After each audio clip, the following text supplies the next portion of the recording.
Week 30, Saturday. A reading from the Dialogue of Saint Catherine of Siena on Divine Providence. How good, how delightful is your Spirit, Lord, in all men. With kindness and pity beyond words, the Eternal Father gazed on my soul and began to speak.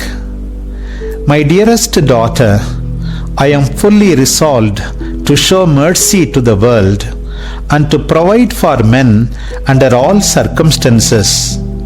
But man, in his ignorance, turns into a deadly thing what I bestow on him, that he may live, and so proves cruel towards himself. I continue to provide for him. I would have you know this. Whatever I allot to man comes from my most provident care.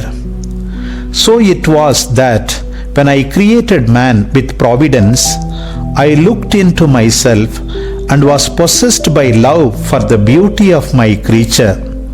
For it was my will, with my great wisdom, to create him in my own image and likeness. I gave him memory so that he could recall my generosity to him, and willed that he share in my power, the power of the Eternal Father. I gave him intellect so that he could recognize and understand my will in the wisdom of my Son. For it is I who am the source of all graces, and I burn with a Father's love. I also gave him his will to love, letting him share in the love of the Holy Spirit, so that he could love whatever his intellect had seen and recognized.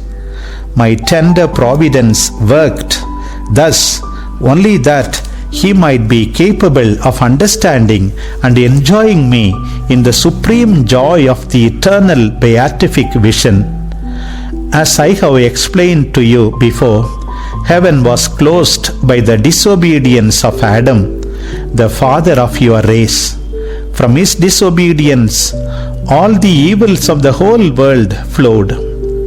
In order to abolish the death his disobedience earned, I provided for you in my great mercy by sending you my only begotten Son to remedy your distress.